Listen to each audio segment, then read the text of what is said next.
우리 서로 인사 나누시죠. 예, 반갑습니다. 대단히 반갑습니다. 요즘 기온이 하루가 다르게 내려가고 있습니다. 감기 몸살에 걸리지 않도록 몸을 따뜻하게 하시기 바랍니다. 몸의 체온이 1도만 상승해도 면역력이 3배로 증가한다는 말이 있죠. 그 체온을 1도 올리는 방법이 있겠습니까? 여러 가지 다양한 방법이 있겠습니다만 몸 밖에서 열을 받는 것보다는 몸 속에서 열이 상승하는 방법이 훨씬 뛰어난 방법이라고 합니다.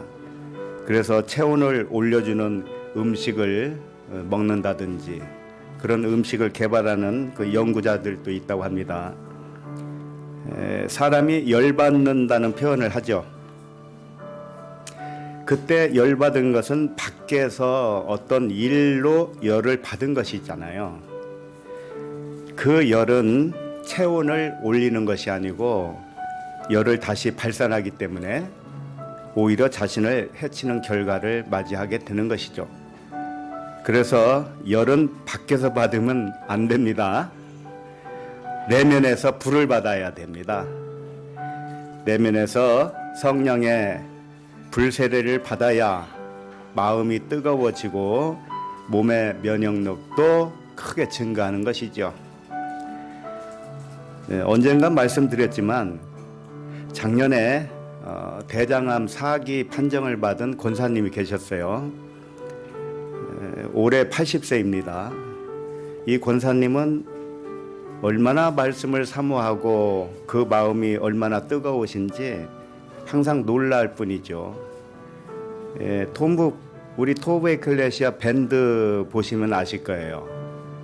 거기 올리는 댓글만 읽어봐도 그 사랑과 뜨거운 마음이 전해지지 않습니까?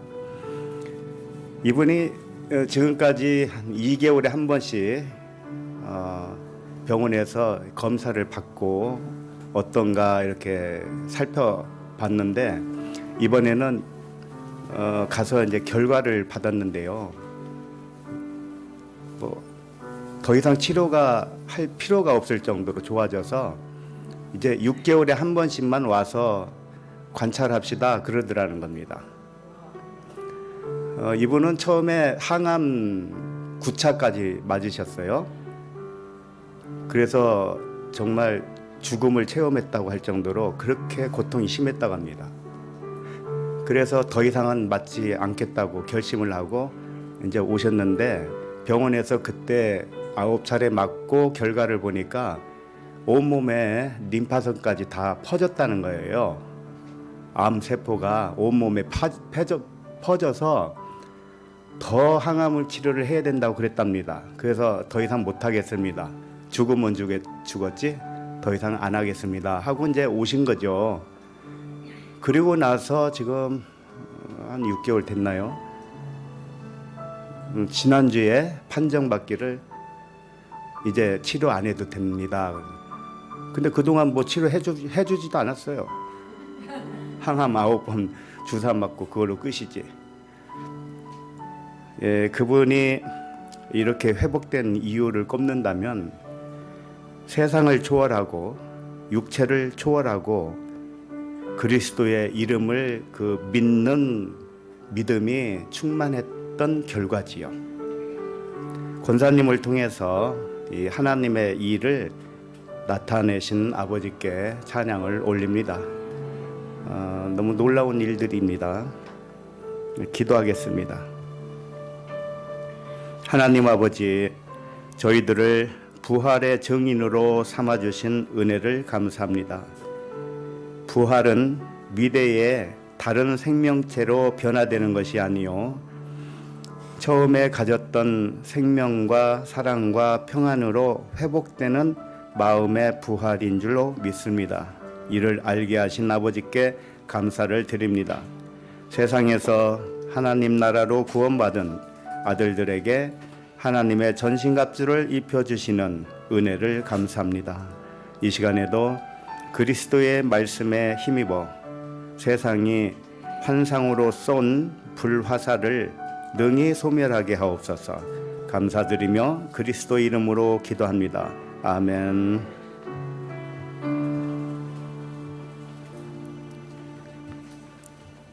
하나님 말씀은 사도행전 4장 5절로 10절입니다. 함께 읽겠습니다. 시작. 이튿날 관리들과 장로들과 서기관들이 예루살렘에 모였는데 대제사장 안나스와 가야바와 요한과 알렉산더와 및 대제사장의 문중이 다 참여하여 사도들을 가운데 세우고 묻되 너희가 무슨 권세와 누구의 이름으로 이 일을 행하였느냐. 이에 베드로가 성령이 충만하여 이르되 백성의 관리들과 장로들아, 만일 병자에게 행한 착한 일에 대하여 이 사람이 어떻게 구원을 받았느냐고 오늘 우리에게 질문을 한다면 너희와 모든 이스라엘 백성들은 알라. 너희가 십자가에 못 박고 하나님이 죽은 자 가운데서 살리신 나사렛 예수 그리스도의 이름으로 이 사람이 건강하게 되어 너희 앞에 섰느니라. 아멘. 사도행전 24번째 말씀, 제목은 질문도 하나 대답도 하나입니다. 오늘 제목이 선뜻 이해가 되지 않을 수도 있습니다. 어찌하여 질문이 하나일 수 있다는 말인가? 어찌하여 대답도 하나일 수 있는지 받아들이기 힘들 수 있습니다. 세상 사람들은 다양한 질문을 하면서 살아가고 있죠. 학문을 배우는 학생은 선생에게 질문합니다. 직장에서도 업무와 관련해서 질문을 하겠지요. 경찰에게 질문을 듣고 판사에게 질문을 듣습니다. 가족이나 친구나 교회에서도 질문을 하고 대답을 합니다. 이와 같이 수없이 다양한 질문과 대답이 있어요. 그러나 하나님의 말씀에 비추어 보면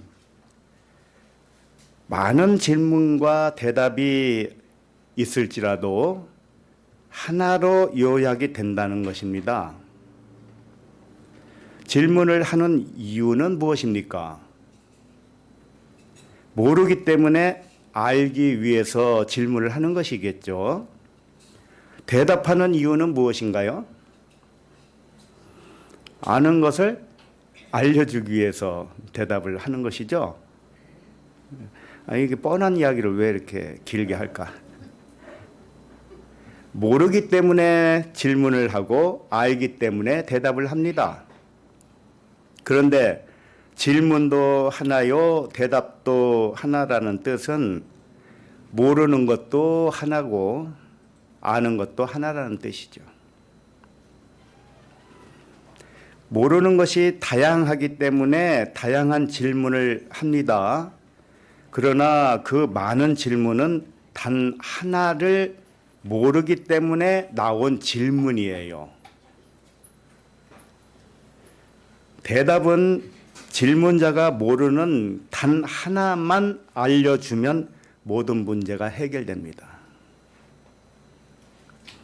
오늘 말씀을 통해서 사람이 모르는 하나의 질문은 무엇이고 사람이 알아야 할 하나의 대답은 무엇인지 살펴보도록 하겠습니다.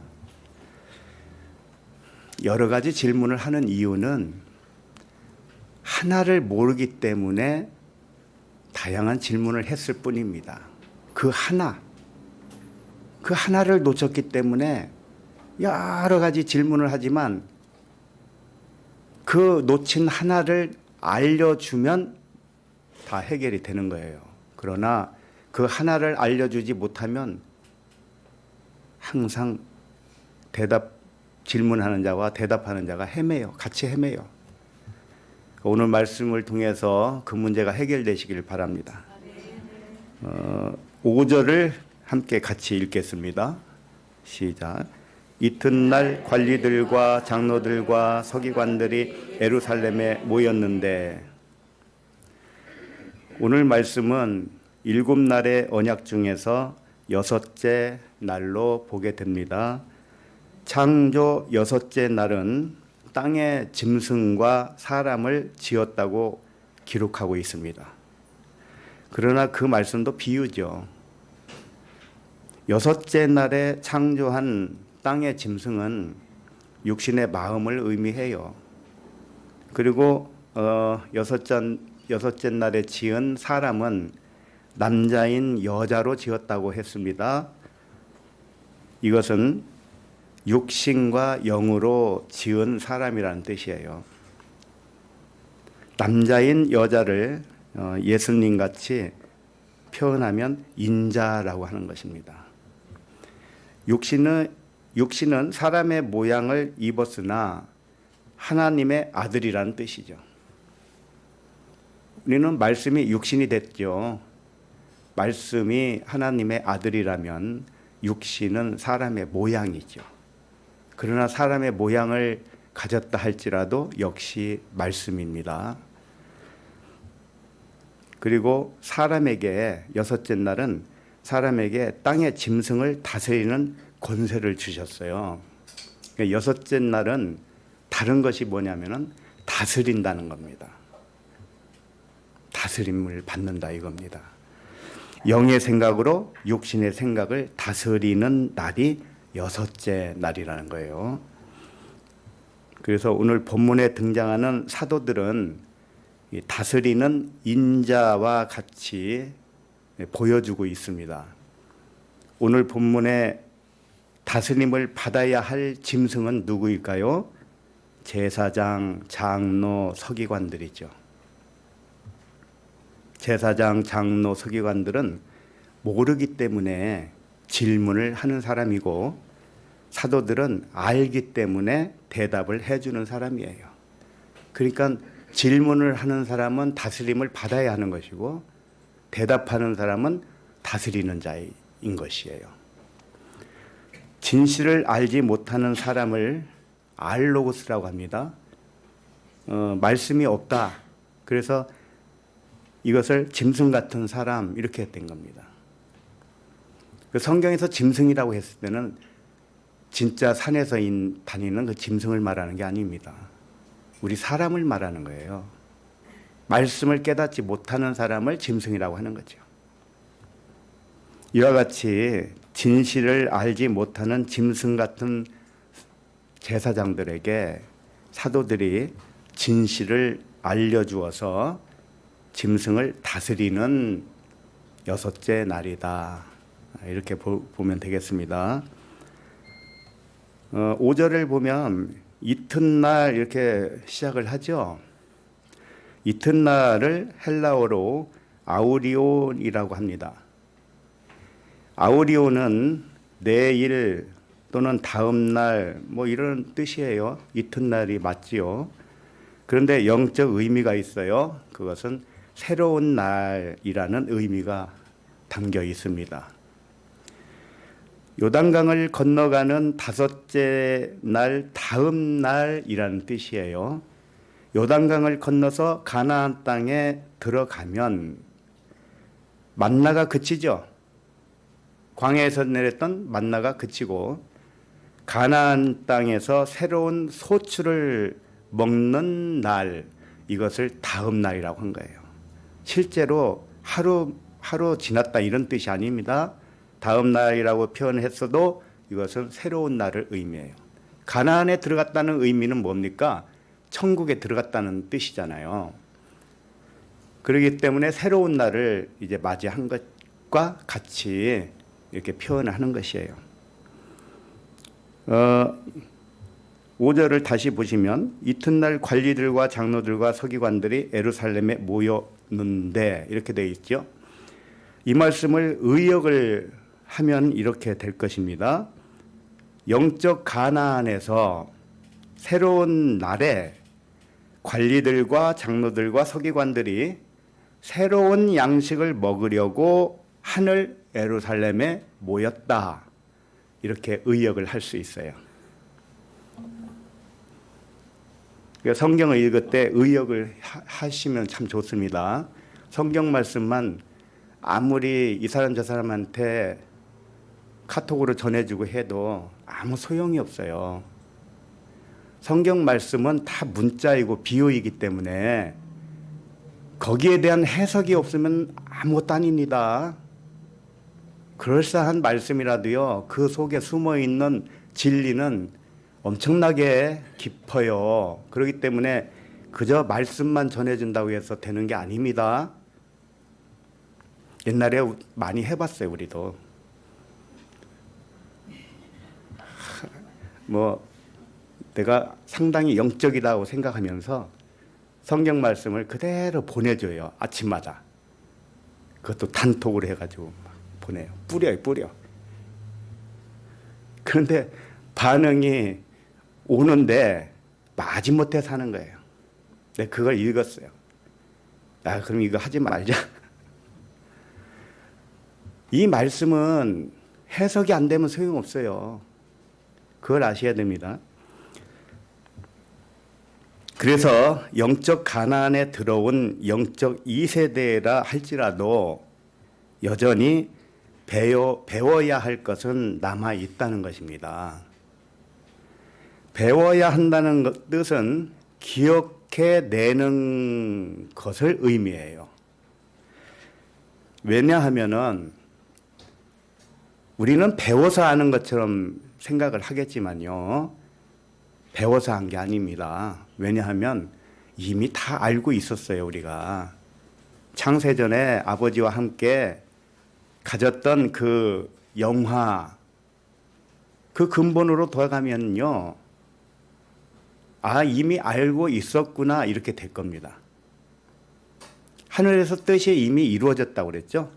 그 뜻이 하늘에서 땅에서 이루어질 때 그걸 기억을 찾는다, 이렇게 말을 하는 거예요. 그러나 그 표현을 배운다, 이렇게 표현을 했던 것이죠. 기억해내는 것은 배우는 것과 같은 의미예요. 그래서 기억을 돕기 위해서 배운다, 이런 뜻입니다. 자신의 근본이 기억나기 전에는 모르는 것은 당연하지요. 기억 못하는 것은 모르는 거잖아요. 예, 사람은 누구나 기억하기 전에는 모르는 겁니다. 몰라요. 그래서 질문을 하겠죠.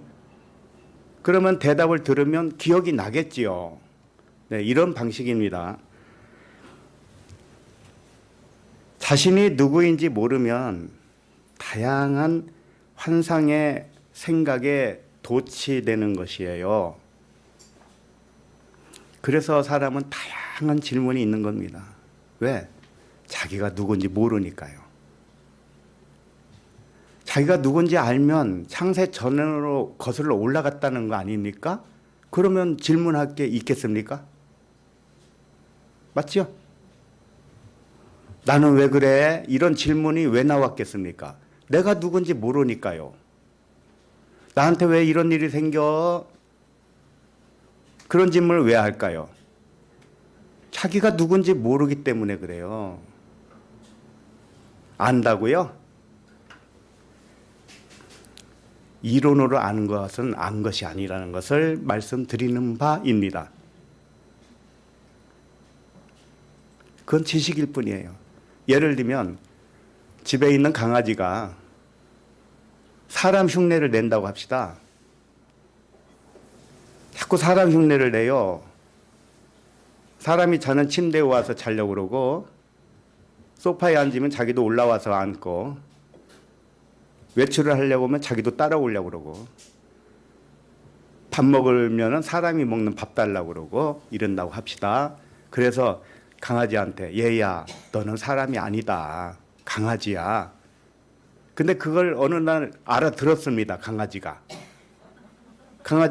나는 사람이 아니구나. 나는 강아지구나. 알아들었는데 여전히 사람 흉내를 냅니다. 그러면 되겠습니까? 제대로 알아들은 거예요? 마찬가지로 우리가 신이라고 했습니다. 신. 내 자신이 신이에요. 영과 진리입니다. 하나님의 아들입니다. 알았습니다. 그 신분을 알았어요. 들어서 알았어요. 들어서. 근데 여전히 사람처럼 살면 어떻게 되겠습니까? 네?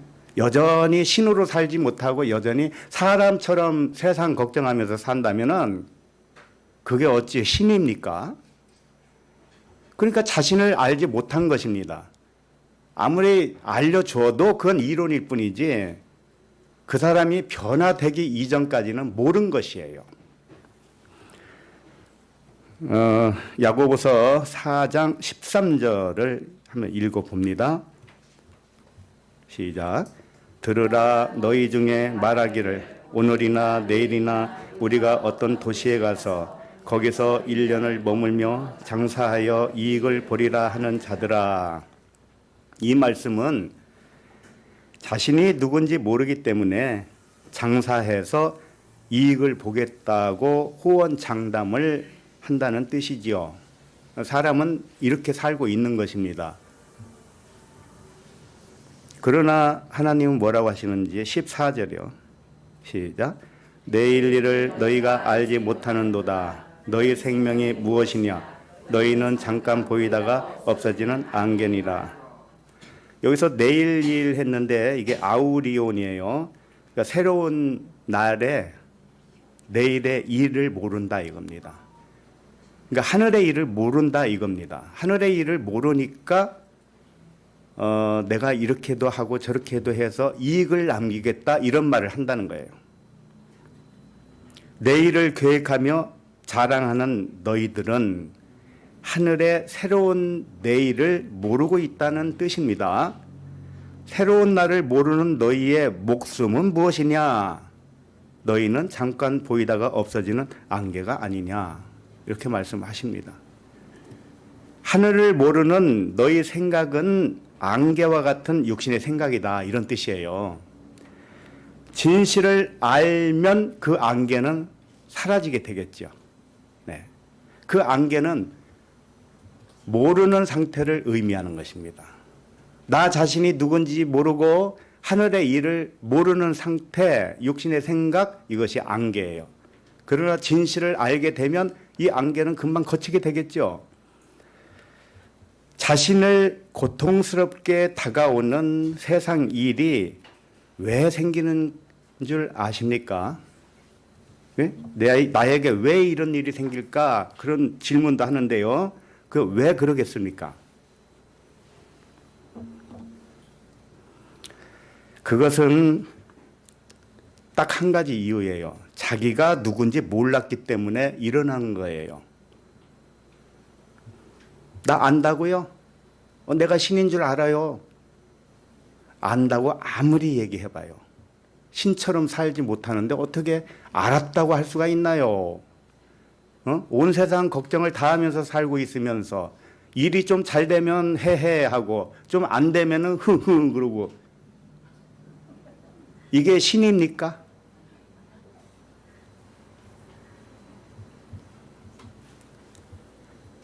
자신이 누구인지 모르기 때문에 모르는 마음으로 허상을 계속 만들어내는 것입니다. 생각대로 창조한다는 말씀을 들으셨죠? 자신이 모르면 자신이 모르는 생각으로 세상을 만들어낸다니까요. 하나님이 그렇게 허용을 하시는 겁니다. 왜?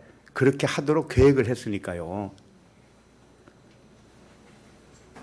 수학 문제도 풀려면 공식에 의하여 풀잖아요. 그 공식은 변함이 없잖아요.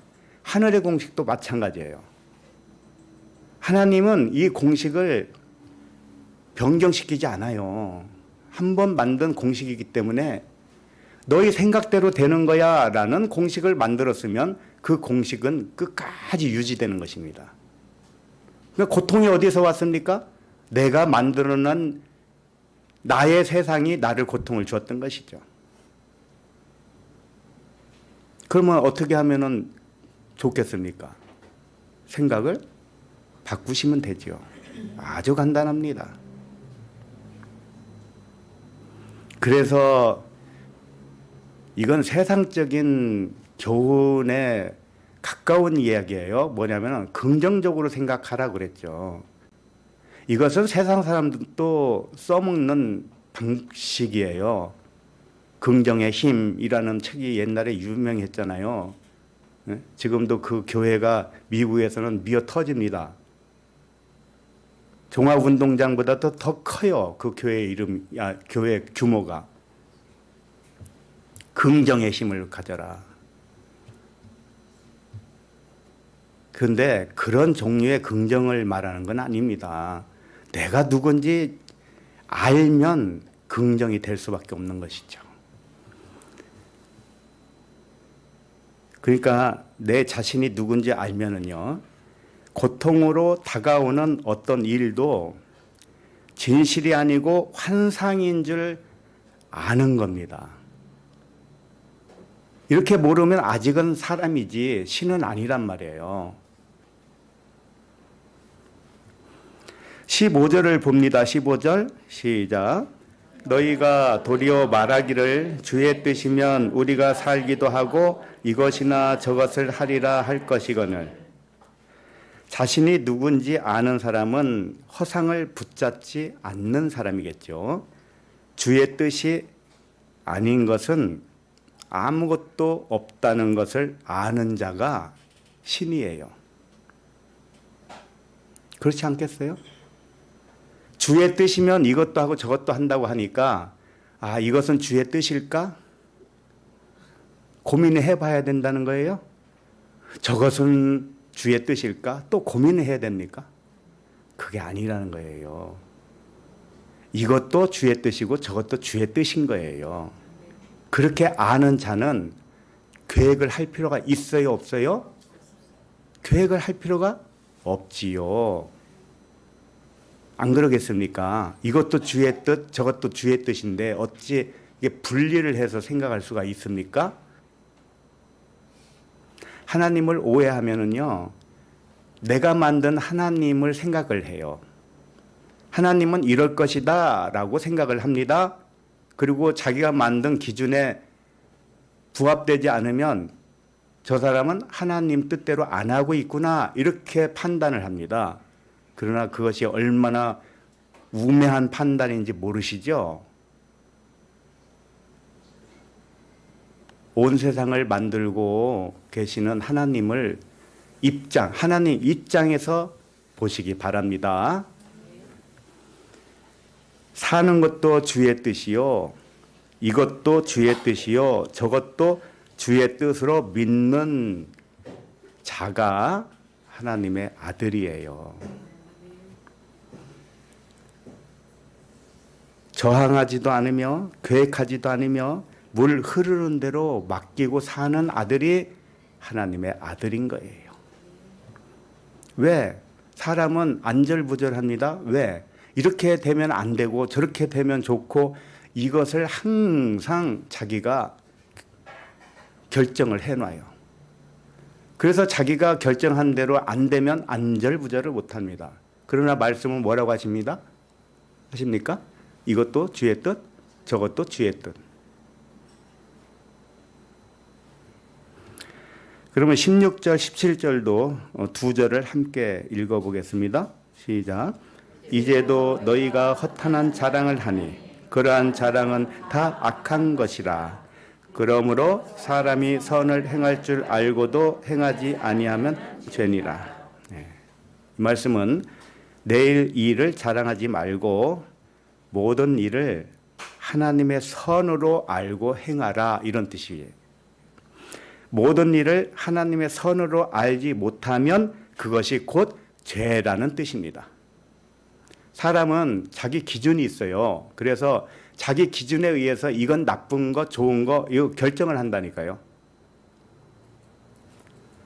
그러나 모든 것이 선이라는 것을 믿지 못하면 그것이 죄라는 겁니다. 죄예요. 그래서 죄인과 의인 이렇게 두 종류만 있어요. 이 사람은 죄인은 무엇이냐? 알지 못하고 자기 기준에 의해서 사는 사람. 의인은 자기 자신이 누군지 알고 모든 것을 선으로 받아들이는 사람. 이게 의로운 자예요. 아는 자와 모르는 자만 있을 뿐입니다. 기억한 자와 기억하지 못한 자만 있을 뿐이에요. 자, 그러면 본문 6절로 갑니다. 시작. 대제사장 안나스와 가야바와 요한과 알렉산더와 및 대제사장의 문중이 다 참여하여. 이 여섯째 날은 가나안에서의 일어나는 일들이죠. 그래서 예루살렘에 모였다고 할 때는 이건 새 예루살렘으로 봐야 되는 거예요. 그러니까 굉장히 수준이 높은 사람들이에요, 지금. 그래서 대제사장이 나오잖아요. 그래서 대제사장들이 이렇게 모인 이유는 뭐냐? 새로운 양식을 얻으려고 새 예루살렘에 모인 사람들이 어떤 사람들인지 말해주고 있는 것입니다. 대제사장이 몇 명이 기록되어 있습니까? 하나, 둘, 셋, 넷. 4명이죠. 이름이 거론된 사람은 4명이에요. 이 제사장들은 사내들인 공회의 권력자들이에요. 그 당시 사내들인 공회가 그 이스라엘을 리더하는 그런 공동체로 보면 돼요. 자, 근데 그 제사장들 중에서 안나스와 가야바 이 두 사람을 먼저 살펴보겠습니다. 안나스라는 뜻은 하나님께 받은 은사 또는 은총 이런 뜻입니다. 가야바는 비어 있다 이런 뜻이에요. 그래서 오목한 골짜기를 말할 때 이 가야바를 의미하는 것입니다. 자, 그러면 안나스와 가야바는 어떤 관계냐면은 장인과 사이 관계였어요. 안나스가 장인이고 가야바가 사이입니다. 대제사장은요, 단 한 사람을 세워야 돼요. 그러니까 대제사장은 항존직이에요. 죽어야 끝나는 직분이란 말이에요. 그런데 분명히 안나스가 안 죽었는데 어떻게 사이가 또 대제사장이 됐단 말입니까? 예수님 시절에는 이 사이와 장인 둘이 대제사장직을 수행하고 있었습니다. 장인 안나스 제사장은 로마가 해임을 시켰어요. 그러니까 안나스는 제사장 죽을 때까지 대제사장직을 해야 되는데 로마가 해임을 시키는 바람에 제사장직을 못하게 됐겠죠. 그러나 여전히 유대 사회에서는 그분을 대제사장으로 계속 인정을 했던 것입니다. 그래서 대제사장이 됐고 안나스를 해임한 로마는 다른 대제사장들을 세웠을 거 아니겠습니까? 그래서 몇몇 대제사장이 있다가 그 다음에 사이가 이렇게 된 거예요. 안나스의 사이, 가야바가 대제사장까지 되게 된 것입니다. 그래서 사실은 대제사장이 2명이 되었습니다. 공식적으로는 가야바가 대제사장이지만 유대 사회에서 인정하는 대제사장은 안나스였다는 것이죠. 그런데 이런 일들이 왜 생겼을까요? 모든 일을 사람의 일로 보지 말라고 그랬죠. 모든 일을 하나님의 일로 보자. 그러니 안나스와 가야바가 동시에 대제사장이 됐다는 것은 하나님의 일로 보면 뭡니까? 예수와 그리스도 아닙니까? 그러죠? 우리에게 큰 대제사장이 있으니 그 누굽니까? 예수 그리스도잖아요. 그러니까 대제사장은 예수 그리스도를 의미하는데 대제사장이 동시에 2명이 있다는 것은 하나는 예수를 의미하고 하나는 그리스도를 의미하는 것이죠. 그래서 가야바는 빈 껍데기 텅 비었다 이런 의미를 가지고 있어서 육신 예수를 의미하는 거예요. 예수를 그리스도로 보지 못하면 그 예수는 잘못 봤기 때문에 텅 빈 것입니다. 안나스는 하나님의 은혜를 입은 자로서 그리스도를 의미하는 것이죠. 그러니까 지금 베드로가 이 설명을 하는 이유는 둘씩 짝을 지어서 예수 그리스도를 의미하는 겁니다. 그렇다면은 안나스도 사실은 그리스도요. 가야바도 사실은 그리스도입니다. 이제 그것을 말해주고 싶어서 안나스와 가야바를 그리스도 예수의 상징으로 썼던 것이죠. 안나스는 그리스도, 가야바는 예수, 그러니까 그리스도 예수죠. 지금 여섯째 날이기 때문에 전부 그런 식으로 가고 있어요. 그리스도가 앞에 있는 겁니다. 요한복음 18장 13절을 봅니다. 시작. 먼저 안나스에게로 끌고 가니 안나스는 그 해의 대제사장인 가야바의 장인이라. 안나스는 가야바의 장인이라고 그랬죠. 그리고 안나스는 그 해의 대제사장인 가야바의 장인이라고 그랬어요. 근데 안나스도 대제사장이거든요. 예수님을 안나스와 가야바 두 명의 대제사장으로 가도록 한 사건은 예수 그리스도와 안나스, 가야바와 일치시키려는 그 의도에서예요. 왜 예수님을 끌고 안나스한테 갔다가 또 가야바한테 갔다가 그 다음에 본디오 빌라도에게 가는 것이죠. 이런 일을 왜 하시겠습니까? 사람의 일이겠습니까? 하나님의 일이기 때문에. 우리들도 마찬가지입니다. 우리들의 삶을 전부 하나님의 일로 계산을 하세요. 하나님의 일로 볼 줄 알아야 됩니다. 그래야 천국의 삶을 사는 것입니다. 왜? 이 세상에 하나님 나라 천국으로 살려면 세상 일이 모두 무슨 일이 되어야 되겠습니까? 하나님의 일이 되어야 되잖아요. 근데 하나님의 일은 전부 선하다는 겁니다. 선이 아닌 것은 아무것도 없다. 다퉜어도 선이다. 친해져도 선이다. 원수처럼 되어도 선이다. 선을 깨닫고 나면 다 친구로 변한다. 전부 사랑만 남게 된다. 얼마나 좋습니까?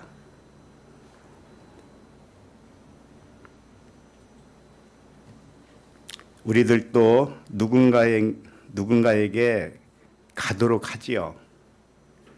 예수님을 잡아서 안나스에게 갔다가 가야바한테 갔다가 본디오 빌라도에게 가는 누군가를 만나게 하잖아요. 그와 같이 우리들도 하나님이 이끄셔요. 이 사람 만나게 하고 저 사람 만나게 하고, 교회에서 누구를 만났고, 시장에서 누구를 만나고, 거리에서 누구를 만나든지 간에 그게 하나님의 일로 보시면 의미 없는 것은 아무것도 없다는 겁니다. 전부 의미가 있어요.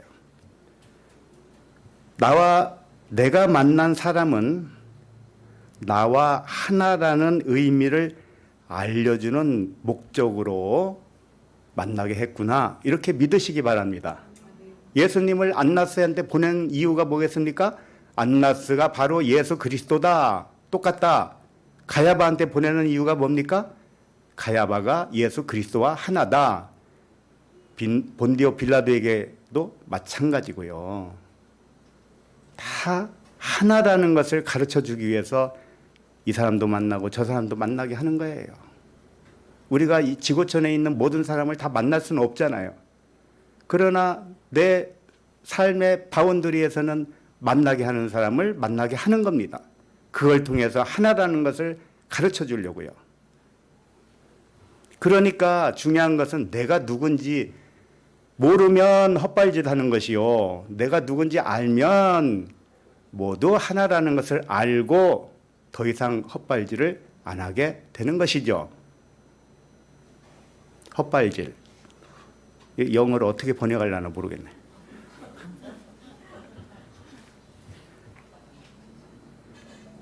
그 다음에 두 번째 두 사람 나오죠. 요한과 알렉산더.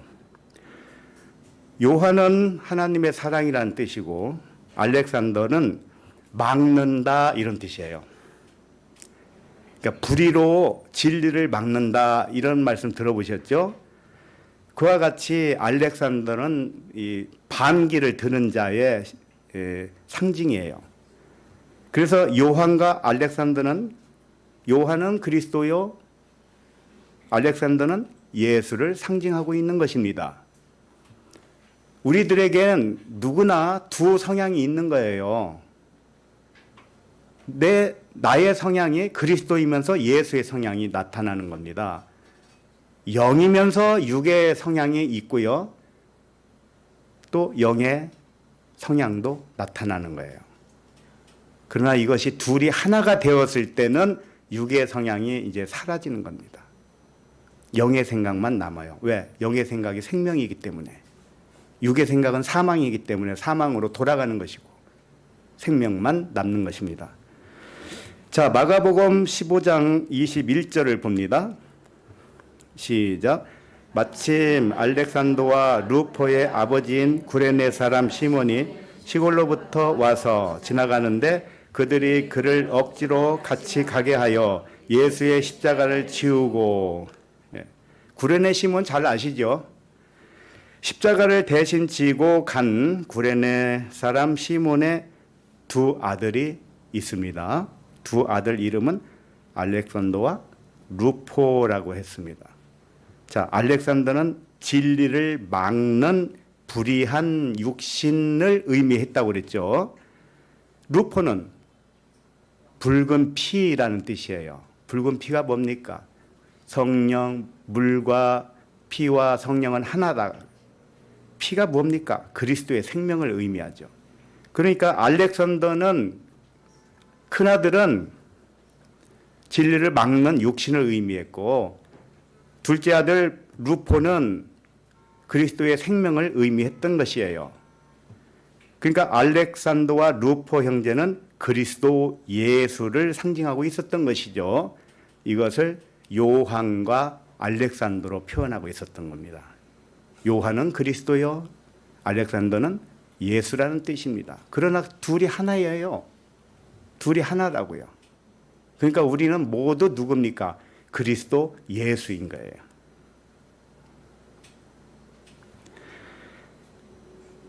이와 같이 두 사람씩 짝으로 보여주는 의미는 이 두 사람은 하나의 자신인데 한 사람은 육체 예수를 의미하고 진실을 몰라서 만들어 놓은 생각을 의미하는 거예요. 사람이 다 진실을 모르면 자기가 만들어 놓은 생각에 자기가 함정에 빠집니다. 그리고 한 사람은 그리스도의 영을 의미했던 것이죠.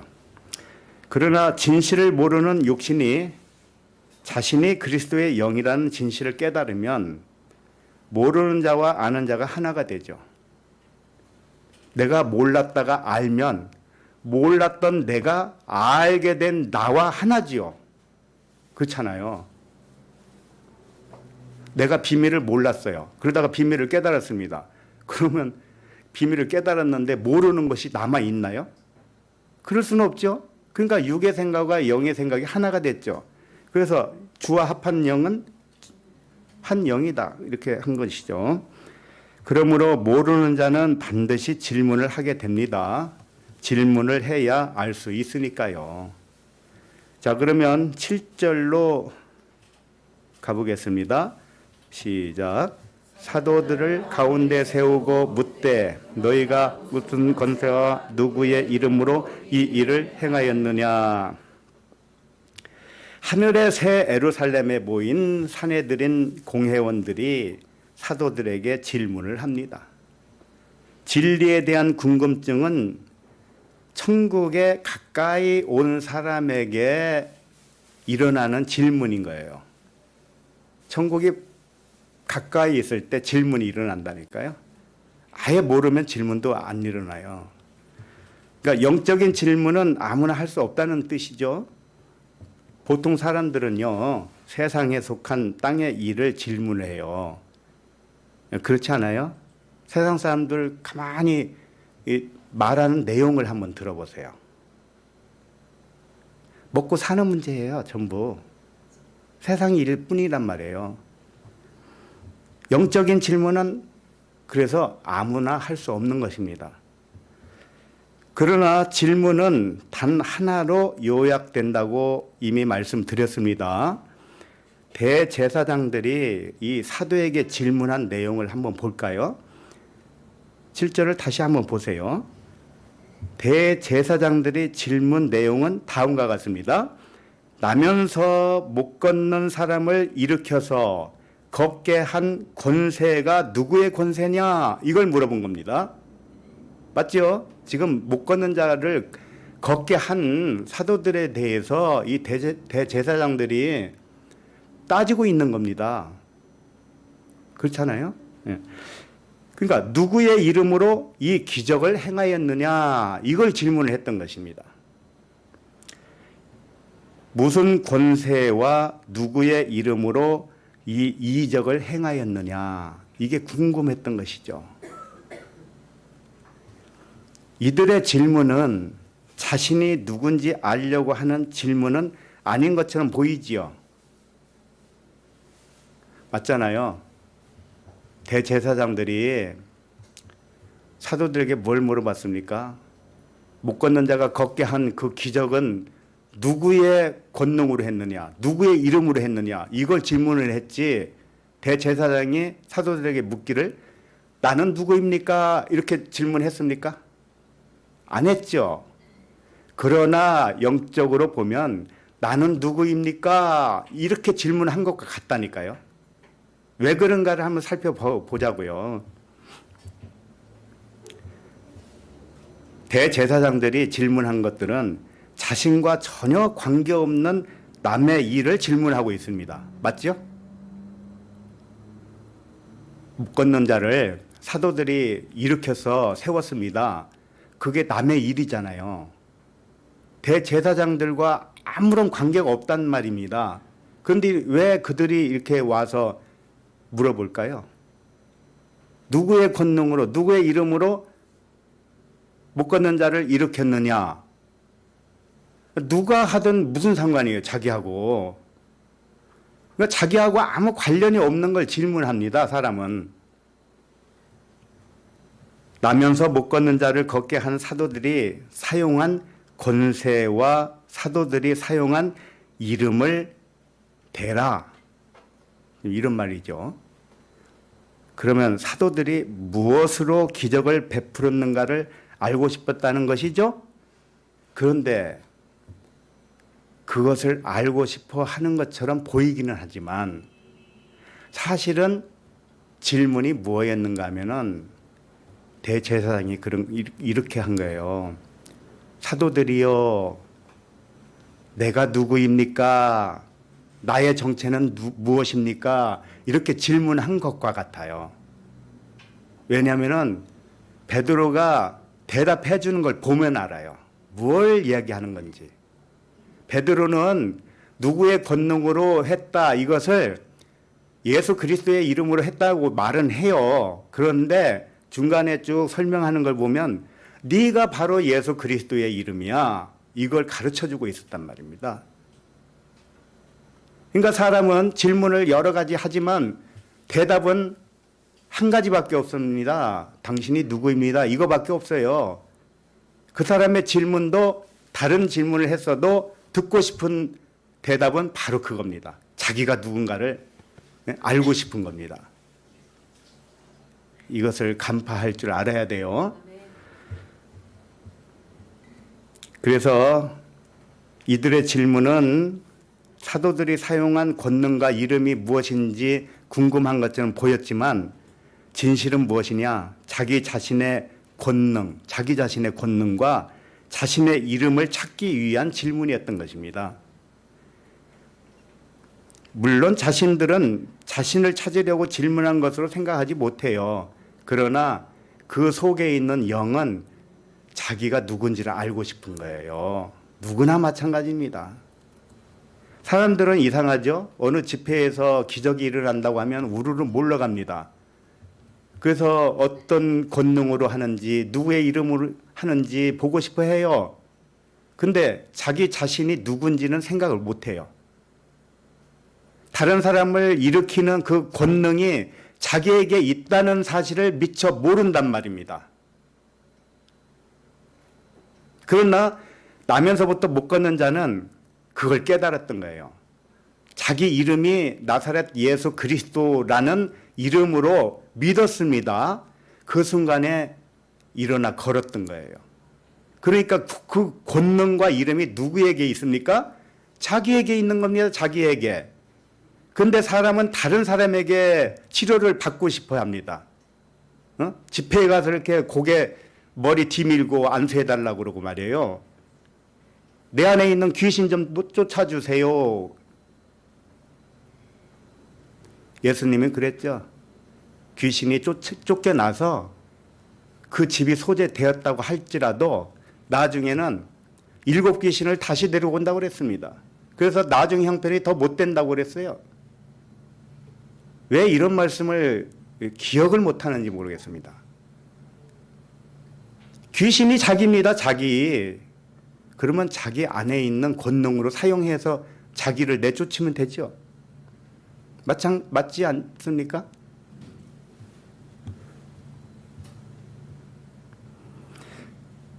하나님은 그들의 질문을 어떻게 듣는가 하면 나 자신에게 있는 권능은 무엇입니까? 이런 질문으로 들어요.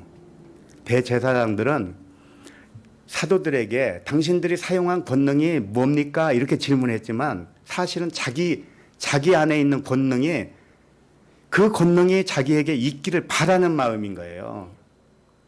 부러운 거죠. 남에게 권능이 있으니까 부러운데 왜 자기에게는 없느냐 이거잖아요. 근데 자기에게도 그 권능이 그대로 있다니까요. 그 믿음이 없기 때문에 사용이 안 되고 있는 겁니다. 그러니까 그들의 질문은 나 자신에게 있는 권능은 무엇입니까? 내 이름은 무엇입니까? 라고 들어요. 누가요? 하나님이. 그것을 베드로도 그렇게 똑같이 들었던 것입니다. 왜냐하면 세상의 모든 일은 자기 자신이 누구인지 깨닫게 하는 일이기 때문에 그렇습니다. 세상에 모든 일이 있습니다. 우리에게 한평생 살아가는 일이 있어요. 근데 이 목적은 딱 하나예요. 무슨 목적? 자신이 누군가를 깨닫게 해주는 목적밖에 없단 말이에요. 잘 살든지 못 살든지 그건 아무 상관이 없어요. 아무리 잘 살아도 자기가 누군지 깨닫지 못하면 꽝이란 말입니다. 어느 영화에서 그랬듯이 이 세대에서는 이걸로 마감하자. 다음 세상에서 보자. 뭐 이러고 가는 그런 것도 있는데 자신이 누군지 모르면 꽝이에요. 그런데 들어서 내가 누군지는 알아. 신이라고 다 안다니까요. 문제는 신의 의식으로 사느냐, 여전히 사람의 의식으로 사느냐에 차이가 있는 것이죠. 그래서 세상에는 많은 일들이 있습니다만 단 하나의 목적을 가지고 창조한 나라입니다. 그 목적은 모든 아들을 구원하는 목적 하나예요. 하나님이 자기 아들들 구원하는 데의 목적입니다. 그러면 아들 입장에서는 뭡니까? 자기가 누구라는 것을 깨닫는 것이지요. 이것이 구원입니다.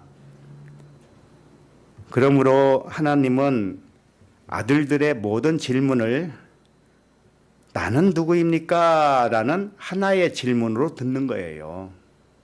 왜? 하나님의 관심은 뭡니까? 네가 나의 아들이야. 네가 그리스도라니까. 이걸 가르쳐주고 싶은 거 그 목적밖에 없어요. 그러니까 사람들이 질문하는 모든 말을 하나님은 무엇으로 듣겠습니까? 아버지 나는 누구예요? 이 질문으로 듣는 거예요. 하나님은. 그러면 아버지는 그 질문을 듣고 대답을 무엇이라고 하겠습니까? 대답을 뭐라고 하겠어요? 너는 내 아들이다 이렇게 해주시죠. 너는 내 아들 그리스도다 라는 대답 하나로 충분한 것입니다. 그런데 사람들은 자기 자신이 누구이고 자기 자신을 찾는 데는 관심이 없습니다. 관심이 있는 채 해도 역시 생각은 잿밥에 있어요. 맞죠? 어떻게 하면 하나님 믿어서 잘 살아볼까? 어떻게 하면 하나님 믿어서 내가 편하고 살아볼까? 어떻게 하나님 믿어서 우리 집이 잘 되고 우리 자식이 잘 되고 시집장가 잘 가고 그런 것만 생각을 한다니까요. 그러나 우리의 생각은 무엇이든지 간에 감사한 것이 있습니다. 하나님이 나의 질문을 내가 누굽니까? 라는 질문으로 바꿔서 듣는다는 거예요. 그래서 대답을 하나님은 해주시는데 너는 내 아들이다. 너는 주 그리스도다. 내 아들 주 그리스도야. 네 이름이 뭐냐? 여호와 아니냐? 네 이름이 뭐냐? 그리스도 아니냐? 이렇게 말씀을 해주십니다. 그런데 세상 걱정을 한다고요?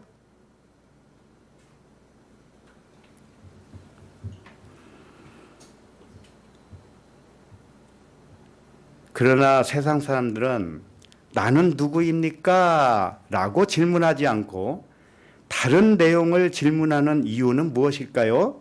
자신이 누구인지 알지 못하기 때문에. 지금 대제사장들도 자기 자신이 누군지 모르기 때문에 사도들에게 엉뚱한 질문을 하는 것입니다. 자신이 누구인지 알기 전까지는 실제로 자신과 아무 관계가 없는 일에 질문을 하는 것이에요. 그러나 아버지는 아들의 엉뚱한 질문조차도 아버지 나는 누구이죠? 라는 질문으로 듣는 것입니다. 이 얼마나 감사한 일입니까?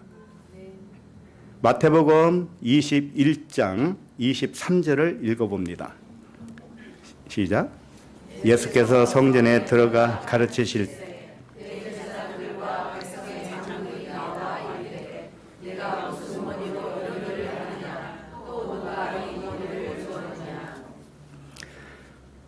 오늘 본문에는 사도 베드로 사도들에게 누구의 권능과 누구의 이름으로 했느냐 이런 질문을 했는데 여기서도 비슷하죠. 예수님께 뭐라고 질문했느냐? 누구의 무슨 권위로 이런 일을 했고 누가 이 권위를 주었느냐 이렇게 질문을 한 거예요. 그런데 이 말씀을 하게 된 배경이 있습니다. 그것은 길가에 서 있는 무화과 나무가 열매를 맺지 못한 것을 예수님이 보셨습니다. 그리고 나서 무화과 나무를 마르게 한 사건이 있었어요. 이것을 대제사장들이 보고 화가 난 거죠. 왜 멀쩡한 무화과 나무를 마르게 했느냐? 그런데 그 마르게 된 무화과 나무를 보면서 무슨 권위로 이렇게 했느냐? 이걸 물어본 거예요.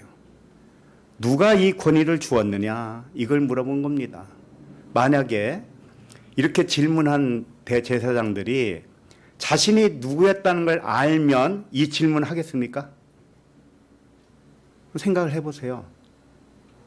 대제사장이 하나님의 아들 그리스도라고 알았으면은 이런 질문이 나오겠냐고요. 누구의 권위는 누구의 권위냐? 그리스도의 권위지. 네가 그리스도면 너에게도 그 권능이 있는 거 아니냐. 근데 자기가 몰라요. 자기 자신이 누군지도 모르기 때문에 자기 안에 그런 권능이 있는 것조차도 모릅니다. 자기 자신에게 그런 권위가 있음을 알지 못했기 때문에 다른 사람이 행한 권위에 대해서만 관심이 있었던 것이죠.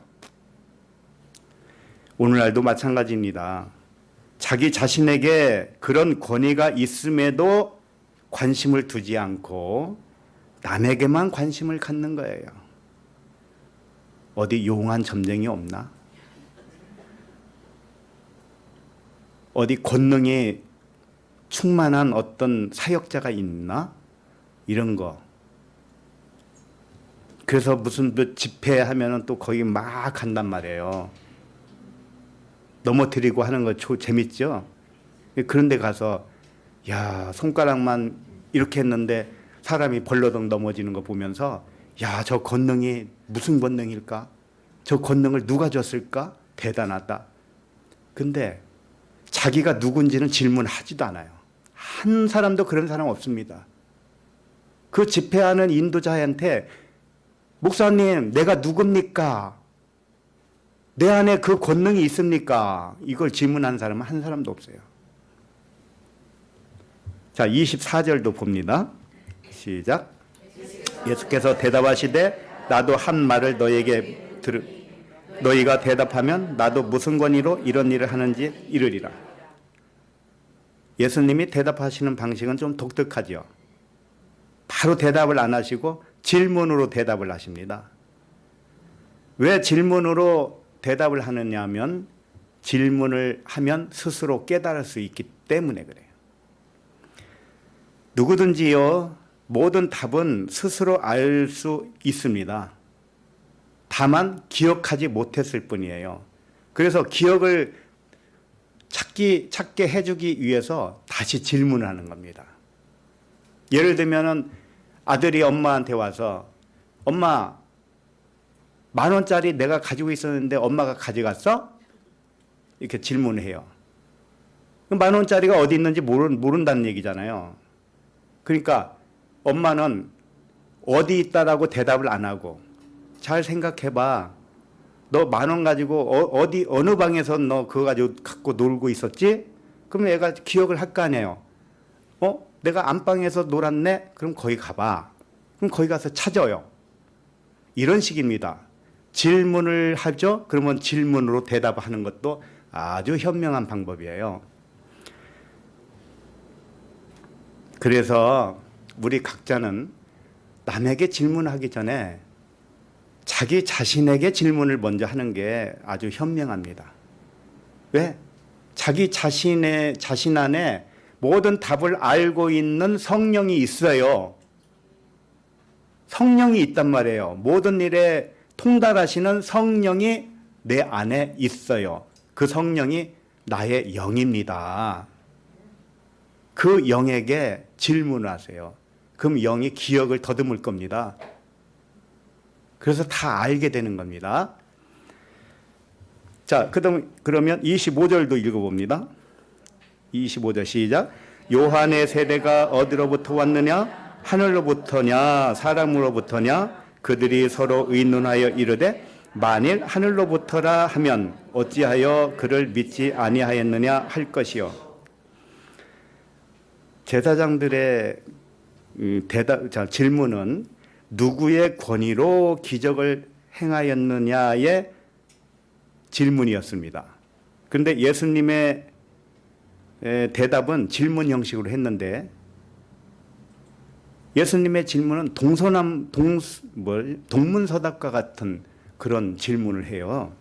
느닷없이 세례 요한의 권위가 하늘로부터 왔느냐 사람으로부터 왔느냐 이걸 물어보는 겁니다. 그런데 이 예수님이 질문한 이 말씀을 들은 제사장들은 세례 요한을 인정하지 않았었어요.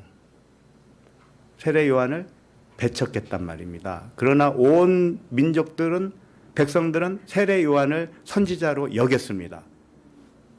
이제 그들의 생각을 꿰뚫고 예수님이 질문한 것이죠. 요한이 하늘로부터 온 권위를 가졌느냐? 이렇게 질문을 했어요. 그래서 세례 요한의 권위를 인정하지 않았기 때문에 그들은 고민에 쌓였을 것입니다. 세례 요한의 권위가 하늘로부터 왔다고 대답하면 왜 그를 믿지 않았느냐라고 책망을 받을 것이 뻔하기 때문에. 그래서 세례 요한의 권위가 하늘로부터 왔다고 말하지 못하는 것입니다. 그 다음에 26절을 읽습니다. 시작. 만일 사람으로부터라 하면 모든 사람이 요한을 선지자로 여기니 백성이 무섭다 하여. 예. 세례 요한의 권위가 사람으로 왔다고 말하기도 어려운 이유는 모든 백성이 요한을 선지자로 여기기 때문에 백성이 돌 들고 와서 칠까 봐 그게 무서운 겁니다. 그러니까 이러지도 못하고 저러지도 못한 것이죠. 아무 대답을 못했습니다. 그랬더니 예수님께서 27절에 시작. 예수께 대답하여 이르시되 우리가 알지 못하노라 하니 예수께서 이르시되 나도 무슨 권위로 이런 일을 하는지 너에게 이르지 아니하리라. 예. 처음에 질문했던 그들 대제사장 유대인들이 예수님의 질문을 듣고는 할 말을 잃었지요. 이러지도 못하고 저러지도 못했어요.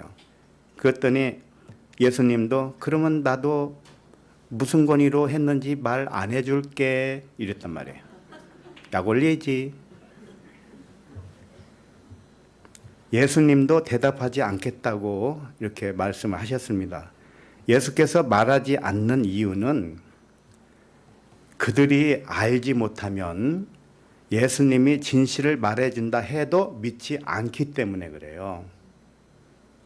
최소한 당신이 그리스도다 라고 들었을 때 그걸 수긍하지요. 그럼 그때부터 말이 시작이 되지. 그것조차 거부한 사람에게는 다른 말을 해도 소용없어요. 그래서 예수님이 말씀을 더 이상 안 하는 거예요. 그런데 예수님이 그렇다고 해서 그들을 내칠 수는 없지요. 그들에게 진리를 증언하러 오신 분이 차마 너희들 멍텅구리구나. 그러고서 상대 안 하면 안 되지요. 그래서 계속 말씀을 하셔요. 대답은 안 한다고 해놓고 계속 말씀하신다니까요. 28절 시작. 그러나 너희 생각에는 어떠하냐? 어떤 사람에게 두 아들이 있는데 맏아들에게 가서 이르되 예, 오늘 포도원에 가서 일하라 하니 예수님이 비유로 말씀을 하는 이유는 그들이 깨닫게 하기 위한 사랑이기 때문에 그래요. 지금 이 비유로 말을 하지요. 포도원에 가서 일해라. 첫째 아들에게 했더니 첫째가 네, 그렇게 하고 이제 안 가요. 자, 29절, 30절을 읽습니다. 시작. 대답하여 이르되 아버지 가겠나이다 하더니 가지 아니하고 둘째 아들에게 가서 또 그와 같이 말하니 대답하여 이르되 실소이다 하였다가 그 후에 뉘우치고 갔으니. 예. 어떤 사람에게 두 아들이 있습니다. 포도원에 가서 일하라고 시켰어요. 그랬더니 첫째 아들은 가겠다고 대답만 하고 불순종했습니다. 둘째 아들은 처음에는 명령에 불순종하다가 그 후에 뉘우치고 순종했다. 이런 말씀입니다. 자, 31절을 읽습니다. 시작. 그들 중에 누가 아버지의 뜻대로 하였느냐? 이르되 둘째 아들이니이다. 예수께서 그들에게 이르시되 내가 진실로 너에게 이르노니 세리들과 창녀들이 먼저 하나님의 나라에 들어가리라. 그 두 아들 중에 아버지의 뜻대로 순종한 자는 둘째 아들입니다. 이들도 알았어요. 근데 그 첫째와 둘째가 누군지 아느냐? 예수님이 의도한 바는 그거잖아요. 그 첫째가 누구냐? 너희들이야. 알지 못하고 있는 너희들이 지금 불순종하고 있다고. 그러나 세리와 창녀들은 깨달은 자야. 그들이 자신이 누군지를 알았다고. 그러니 그들이 먼저 천국에 들어가지. 이런 말씀을 하시는 겁니다. 그래서 첫째 아들은 그 제사장들 같이 질문한 자들이 첫째 아들에 속하고 세리와 창녀들이 둘째 아들에 속하는 겁니다. 왜 세리와 창녀가 둘째 아들과 같이 순종하여 하나님 나라에 들어갔는가? 그것은 자신이 세례 요한과 같이 하늘로부터 온 아들이라는 진실을 믿었기 때문에 그래요. 우리는요, 직업이 뭐든지 아무 상관이 없습니다. 직업이 좋고 나쁘고 귀천이 없어요. 그거 다 인정을 합니다. 그러나 의식 속에서는 인정을 안 하고 있죠. 그렇지 않았나요?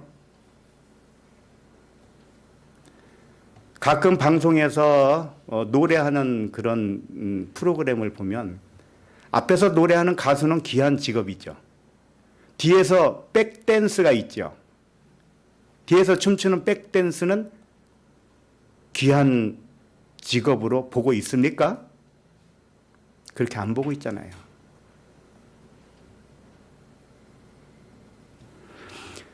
그러나 하나님에게는 무엇만 귀하게 보느냐?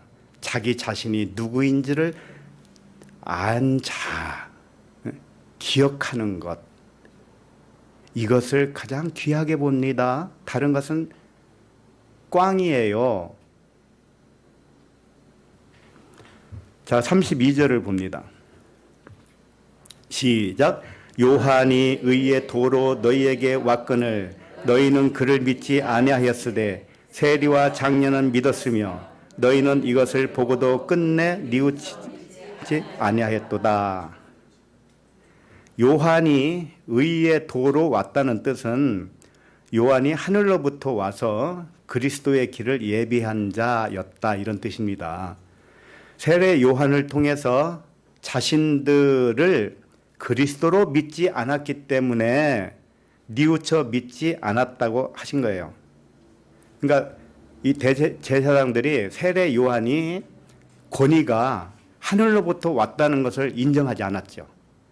그러니까 세례 요한을 하늘의 사람으로 못 믿은 것 같이 너 자신도 하늘의 사람으로 믿지 못했다는 이야기예요. 이게 첫 번째 아들인데 아직 뉘우치지 않았기 때문에 너희들은 천국에 들어가지 못한 것이다, 이렇게 말씀을 하고 있는 거예요. 그래서 이 말씀의 핵심은 자신이 누군지 모르면 엉뚱한 질문을 한다는 것입니다. 자신이 누군지 아는 자는 그들이 그리스도로 믿도록 여러 가지 비유로 대답을 해주는 것이에요. 그러니까 아는 자와 모르는 자만 있을 뿐이에요. 그 다음에 요한복음 4장 9절을 읽습니다. 시작. 사마리아 여자가 이르되 당신은 유대인으로서 어찌하여 사마리아 여자인 나에게 물을 달라 하나이까 하니 이는 유대인이 사마리아인과 상종하지 아니함이니라. 사마리아 여인이 예수님께 질문을 했습니다. 그 질문은 육신의 혈통으로 이 민족을 분리하는 의식으로 질문했던 것이에요. 왜냐하면 유대인과 사마리아인은 상종을 안 했습니다. 왜 그랬을까요? 유대인은 전통 혈통을 자랑했고 사마리아는 혼혈아이거든요.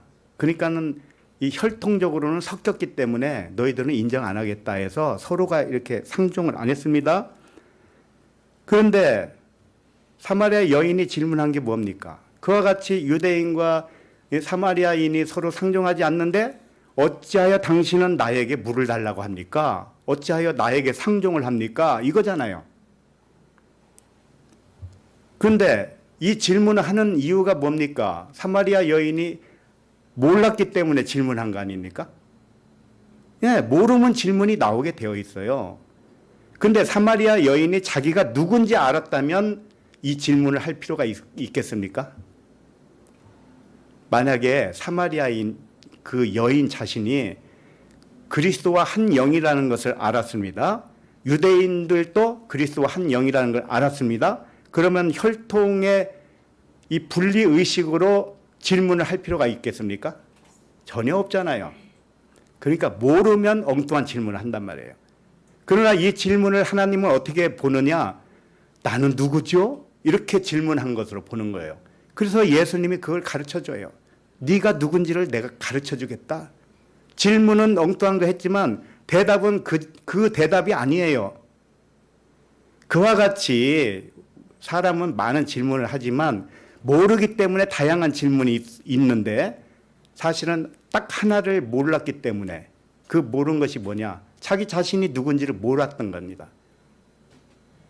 그래서 대답은 네 자신이 누구냐? 이걸 가르쳐주는 대답이 가장 핵심적인 대답이 되겠습니다. 그러니까 예수님은 이 사마리아 여인의 질문을 어떻게 들었을까요? 예수님, 나는 누구입니까? 이렇게 들었던 거예요. 예수님이 대답하는 걸 보면 알아요. 자, 10절을 읽어봅니다. 시작. 예수께서 대답하여 이르시되 내가 만일 하나님의 선물과 또 내게 물 좀 달라 하는 네가 누구인 줄 알았더라면 내가 그에게 구하였을 것이요 그가 생수를 내게 주었으리라. 사마리아 여인은 진실을 알지 못하여서 예수님도 누군지를 몰랐던 겁니다. 자기가 누군지 모르니까 예수님도 누군지를 모르는 거예요. 근데 예수님의 대답의 핵심은 뭐냐? 내가 누군지 알면 너도 누군지 알 것이다. 이런 말씀입니다. 너에게 준 선물이 뭔지 그건 그리스도의 이름을 말하는 거예요. 하나님이 주신 선물이. 그걸 알았더라면 오히려 나에게 있는 걸 달라고 했을 것이다. 예수님이 그리스도라는 진실을 알았다면 예수님이 가지고 있는 생수를 달라고 했을 것이다라는 말씀입니다. 예수님이 주는 생수는 그리스도 자신을 의미하는 겁니다. 그러니까 이 대화 끝에서 사마리아 여인이 그리스도를 보았다고 고백을 하잖아요. 그것은 자기 앞에 서 있는 그리스도만이 그리스도를 봤다는 뜻이 아니고 사마리아 여인 자기 내면에서 그리스도를 봤다는 뜻이에요. 그래야 기쁘죠. 만약에 자기 앞에 있는 그 예수님이 그리스도라는 거 믿어서 기뻤다면 그 예수님을 끝까지 따라다녀야 되잖아요. 안 그래요? 그 예수님 옆에 있어야 기쁜 거 아닙니까? 이 대화의 핵심은 무엇입니까? 자신이 누구인지 모르던 사마리아 여인의 그 엉뚱한 질문, 그것과 나와 너의 자신이 그리스도라고 알려주시는 예수님의 가르침, 그런 말씀이죠. 자신이 누구인지 아는 것이 왜 중요할까요? 어차피 한 세상 살아가는 거 그냥 그럭저럭 살다가 가면 되지 뭘 그렇게 복잡하게 내가 누군지 알아야 되고 내가 누구면 어때? 뭐 이런 생각을 하면서 하루하루 잘 살자 뭐 그것만 생각합니까? 세상 사람들은 그래요. 자신이 하나님의 아들 그리스도라는 믿음은 자신의 이름이 그리스도요 여호와라는 하나님의 이름과 하나이기 때문입니다. 자신이 하나님과 하나인 것을 믿는다면 세상 일에 대한 질문은 멈추게 되어요. 시작도 없고 끝도 없는 하나님과 자신이 하나라는 진실 하나로서 세상을 이길 수 있기 때문에 그래요. 세상에 지지 마시고 세상을 이기시기 바랍니다. 그러려면 내 이름이 확실하게 믿어져야 되어요. 흔들리면 안 됩니다. 8절을 읽겠습니다. 시작. 이에 베드로가 성령이 충만하여 이르되 백성의 관리들과 장로들아. 대제사장들의 질문에 베드로가 성령이 충만하여 대답을 합니다. 성령이 충만하다는 뜻은 뭘까요? 어느 분은 성령 충만하다는 것을 춤추는 것으로 얘기하더라고요. 집회 장소에서 자기도 모르게 막 덩실덩실 춤추는 거 있잖아요. 워십 댄스 하는 거 말고 그런 것을 성령 충만이라고 그러고 방언하는 거 그런 거 성령 충만이라고 하는데 성령 충만은 뭐냐? 성령은요 모든 것을 통달하시는 하나님의 영입니다. 그러니까 모든 것을 통달하시는 하나님의 모든 사랑과 지식이 충만하다는 뜻이에요. 그러니까 하나로 말하면 모든 것을 안다는 것이죠. 모든 것을 알아요. 그러니까 베드로가 성령 충만했다는 것은 베드로가 하나님과 방불하게 알았다 이런 뜻입니다. 알았기 때문에 대답할 줄 아는 것이죠. 모르는 사람에게 대답을 해주려면 모든 것을 알아야 하는 거예요.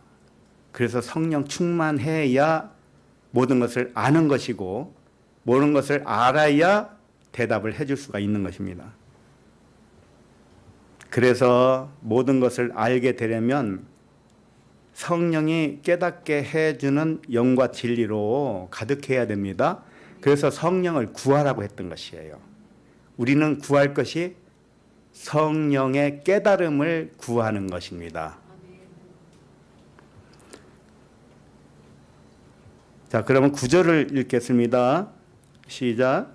만일 병자에게 행한 착한 일에 대하여 이 사람이 어떻게 구원을 받았느냐고 오늘 우리에게 질문을 한다면, 나면서 못 걷는 병자를 고친 일을 착한 일이라고 했습니다. 자, 왜 착한 일이냐 하면은 못 걷는 자가 걷게 된 일은 단순하게 육체의 회복을 넘어서 영적 구원의 일이었기 때문에 착한 일입니다. 자신이 누구인지 알려주지 못하고 육체의 병만 고친다고 하면 진정으로 착한 일이 못 됩니다. 착한 일이란 영혼의 구원을 의미하는 거예요. 영혼의 구원은 자신이 하나님의 아들 그리스도의 이름이 되어야만이 구원인 것입니다. 대제사장들의 질문은 못 걷는 자가 걷게 되는 기적을 무슨 권능으로 하였느냐라는 질문이었습니다. 누구의 이름으로 행하였느냐 이 질문이었죠. 근데 베드로는 그 질문을 어떻게 바꿨습니까? 그들의 질문은 표면적인 질문이에요. 못 걷는 자가 걷게 된 이 표면적인 사건, 이걸 누구의 권능으로 했느냐, 누구의 이름으로 했느냐, 거기에만 집중되어 있었단 말이에요. 그런데 베드로는 그들의 질문을 어떻게 듣느냐 하면은 어떻게 들었어요? 당신들의 질문은 이 병자가 어떻게 구원을 받았느냐고 한 질문으로 다시 정정해 주는 겁니다. 하나님은 그렇게 보시는 거예요. 이미 말씀드렸습니다마는 사람이 어떤 질문을 하든지 간에 하나님은 하나의 질문으로 들으신다고 그랬죠. 베드로가 성령 충만하여 그와 같이 하고 있는 것입니다. 당신들이 한 질문은 무슨 권위와 누구의 이름으로 행하였느냐라는 질문이었지만 나 베드로는 당신들의 질문을 다시 정정하겠습니다. 당신 자신이 어떻게 구원을 받을 수 있습니까? 하고 질문한 것이다 라고 상기를 시켜주고 있는 거예요. 무슨 말씀인지 이해가 갑니까? 자, 그러면 10절을 읽겠습니다. 10절 시작. 너희와 모든 이스라엘 백성들은 알라. 너희가 십자가에 못 박고 하나님이 죽은 자 가운데서 살리신 나사렛 예수 그리스도의 이름으로 이 사람이 건강하게 되어 너희 앞에 섰느니라. 베드로 사도가 말을 합니다. 너희 대사장들과 모든 이스라엘 백성들은 알라 이렇게 말씀하셨어요. 아니 여기에 모든 백성들이 있습니까? 이스라엘 백성들이 여기 모든 이스라엘 백성들이 다 모였어요? 그건 아니잖아요. 이 말은 지금부터 하고 싶은 말은 뭐냐면은 이 세상 모든 사람에게 하고 싶은 말이라는 겁니다. 이 알라라고 그랬는데요. 이 그노스토스라는 단어입니다. 이것은 어떻게 아는 것을 아는 알라 이렇게 했느냐면은 이미 알고 있는 것을 알라 이렇게 말하는 단어예요. 너희들이 이미 알고 있는데 기억이 없어서 지금 모르고 있는 것뿐이야. 그러니까 알고 있는 것을 다시 알아라. 기억을 되찾아라. 이런 말씀입니다. 누구에게 한 말이라고요? 우리 모두에게. 우리 모든 사람은 말씀이 육신이 돼서 온 영혼들이에요. 그런데 기억을 비우고 자기 신분을 낮춰서 사람의 모양, 종의 형체를 가진 것입니다. 그래서 기억을 상실한 것은 당연한 겁니다. 왜 그렇게 할까요? 내가 누군지 선포를 받기 위해서. 내가 빛인데 어둠을 경험하지 않고서는 빛이라 선포를 받을 수 없기 때문에 어둠을 경험하러 온 것입니다. 이 세상이 쓸데없는 건 아닙니다. 이미 알고 있는 진실을 기억하라는 뜻입니다. 모든 하나님의 영은 이미 알고 있습니다마는 기억을 비웠기 때문에 모르게 되었습니다. 그러나 아는 것을 알게 될 것입니다. 이것은 하나님의 약속이니까요.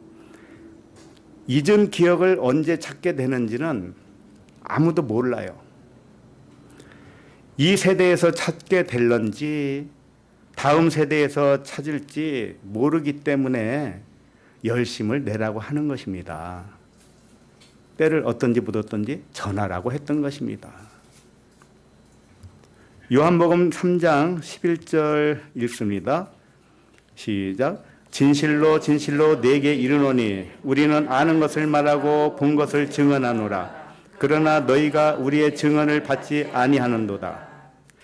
예수께서 아는 것을 말하고 본 것을 증언한다는 뜻은 하늘의 존재인 그리스도를 증언한다는 뜻입니다. 그러나 너희들은 예수님의 증언을 육신의 혈통으로만 알고 있기 때문에 그리스도에 대한 증언을 받지 않는구나, 이렇게 말씀하신 거예요. 12절도 읽습니다. 시작. 내가 땅의 일을 말하여도 너희가 믿지 아니하거든 하물며 하늘의 일을 말하면 어떻게 믿겠느냐. 땅의 일은 땅에서 증언하는 일을 말하는 것입니다. 땅에서 증언하는 일을 믿지 않는다는 뜻이고요. 하늘의 일은 뭐냐? 이미 하늘에서 뜻이 이루어진 일을 말하는 것입니다. 그러니까 땅에서 예수님이 증언하는 것은 무엇이냐면 모두가 한 영이고 그리스도라는 거잖아요. 근데 그것을 못 믿는데, 그것조차도 못 믿는데 어찌 뜻이 하늘에서 이루어진 것을 말하면 너희들이 그걸 믿겠느냐, 이겁니다. 뜻이 이미 하늘에서 이루어졌다니까요. 근데 그걸 말하는데 어떻게 너희들이 믿겠니, 그걸? 응? 먼저는 땅에서 증언하는 그리스도의 증언을 믿어라. 그래야 이미 이루어진 하늘의 일을 말해도 그것을 믿을 수 있지 않겠느냐, 이 말씀을 하신 겁니다. 13절을 읽습니다.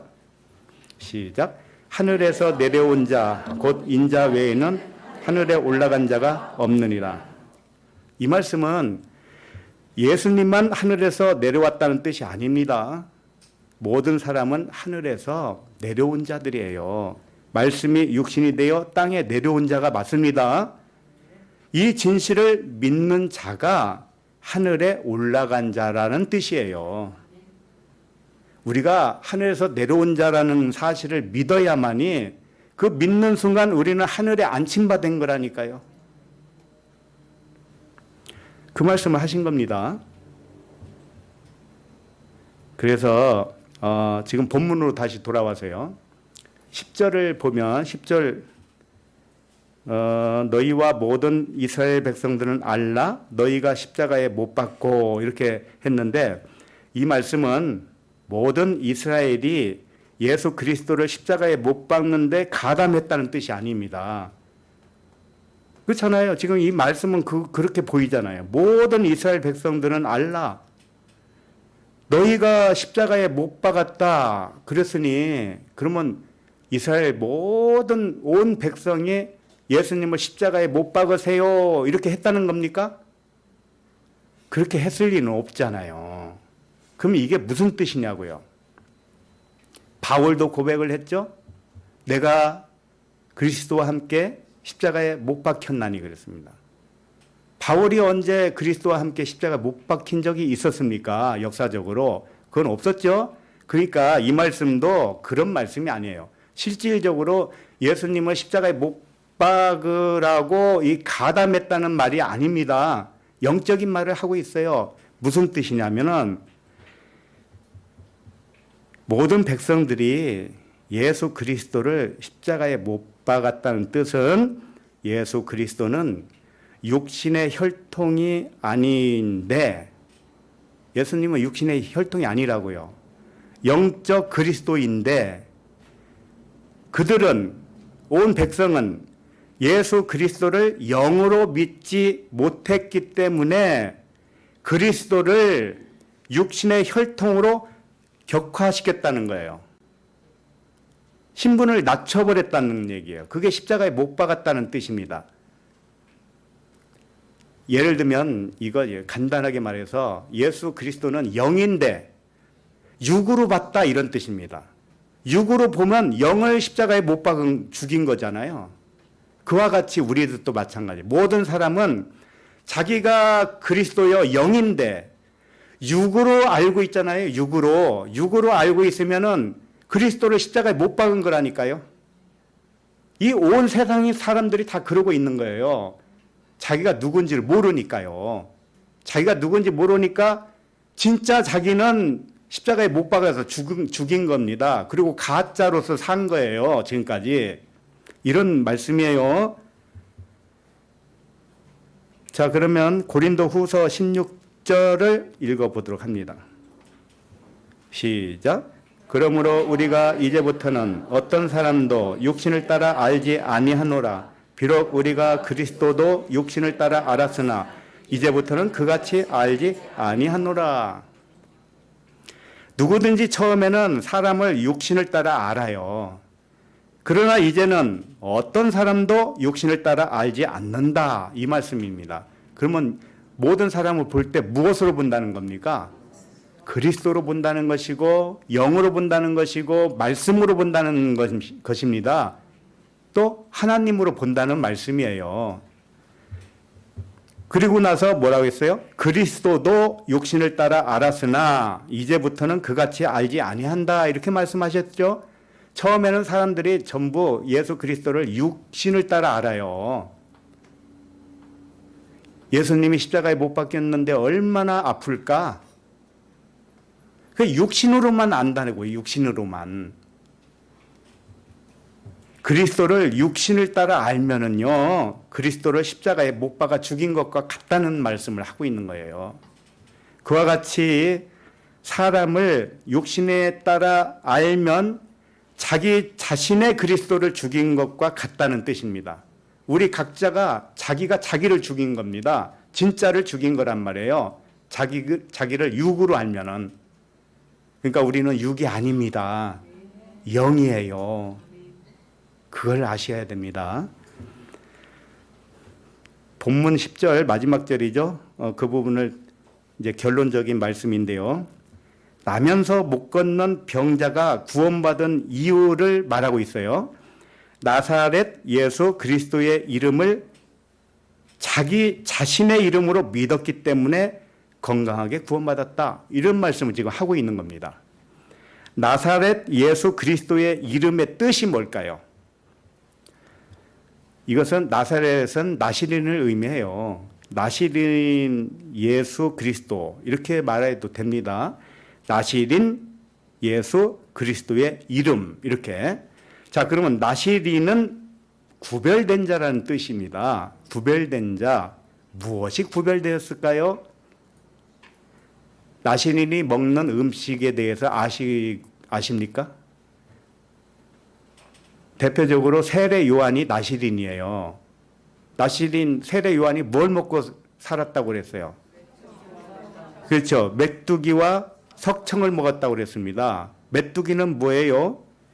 정한 곤충이잖아요. 정한 동물이란 말이에요. 그러니까 진리를 먹었다 이런 뜻이고요. 석청은 뭡니까? 꿀이에요. 야생 꿀. 꿀인데 꿀은 복음을 의미합니다. 그래서 나시린은 땅의 모든 양식을 하늘의 말씀으로 먹는 자라는 뜻이에요. 그게 구별됐다는 뜻입니다. 우리가 먹는 양식 있죠? 먹고 마시는 모든 것. 이게 뭘로 먹는다는 거예요?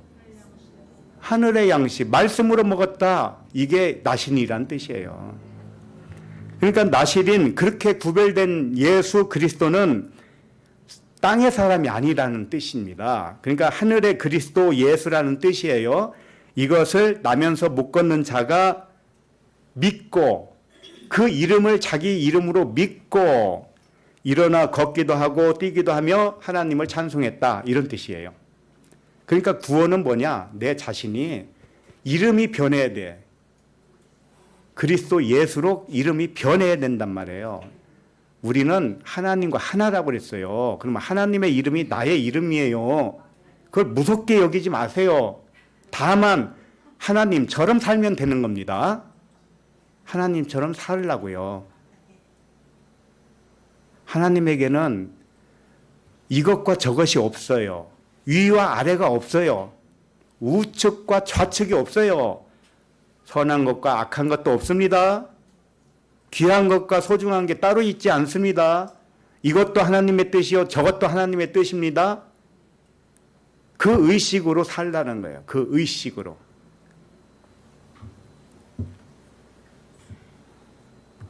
이 말씀을 정리하고 마칩니다. 사람이 하는 질문은 모르기 때문에 하는 거예요. 몰라서 질문하는 것이 다양한 일이라 해도 질문은 하나입니다. 진짜 모르는 것은 자기 자신이 그리스도의 이름을 가진 자인 것을 모르는 것이에요. 알지 못하는 모든 일의 핵심은 자기 자신을 모른다는 겁니다. 그러나 사람들은 자기 자신이 누군지를 알려고 하질 않아요. 아주 소수에 지나지 않습니다. 그래서 역사적으로 보면은 이 성인이라고 할 만한 사람들 중에 자기 자신이 누굴까? 여기에 고민이 빠져서 순례길을 가다가 나중에는 찾는 거예요. 자기가 누군지를 알아야죠. 그리고 몰라서 하는 질문에 대한 대답도 하나의 뿐입니다. 그것은 뭐냐? 몰라서 하는 질문은 뭐냐? 나는 누구입니까? 이렇게 요약할 수가 있고, 그 질문에 대한 대답은 뭡니까? 너는 내 아들이다. 너는 내 아들 그리스도다. 너의 이름은 하나님의 이름과 같은 이름이다. 이게 하나님의 대답이에요. 예를 들어서 우리들의 아이들이 있습니다. 귀여운 아이들이 있어요. 그 아들이 아빠에게 질문을 합니다. 아빠, 왜? 지구는 왜 둥글게 만들었어요?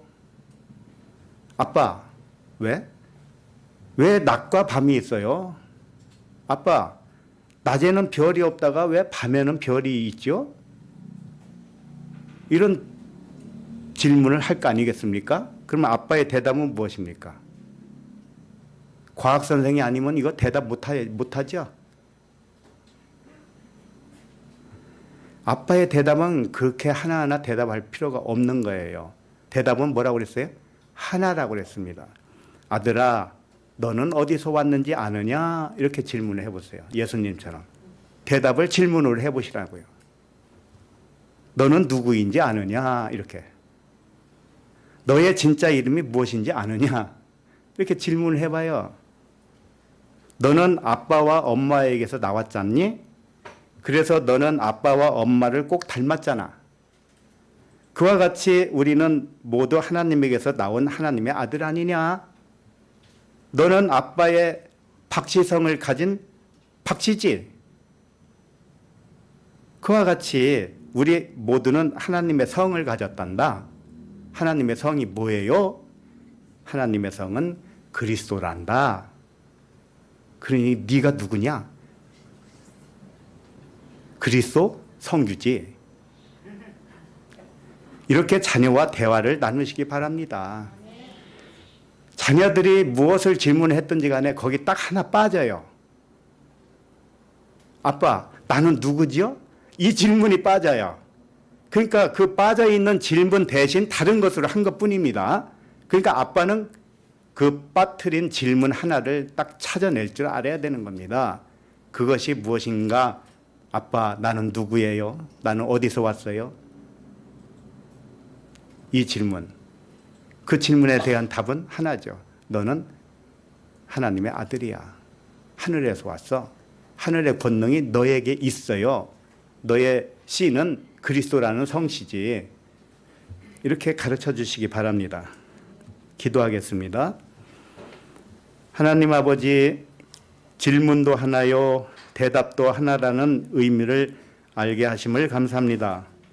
우리가 누구의 소생이고 자신의 이름이 무엇인지 기억하는 것보다 중요한 것이 없음을 믿게 하시니 감사합니다. 세상의 일이 수고하고 무거운 짐이 되는 이유는 자신이 누구인지 모르기 때문인 줄로 믿습니다. 이제부터는 어떤 사람이라도 육신에 따라 알지 않게 하시고 이제부터는 그리스도도 육신을 따라 알지 않게 하옵소서. 우리는 육신이 아니라 자유로운 영과 진리의 말씀인 줄로 믿게 하옵소서. 감사드리며 그리스도 이름으로 기도합니다. 아멘.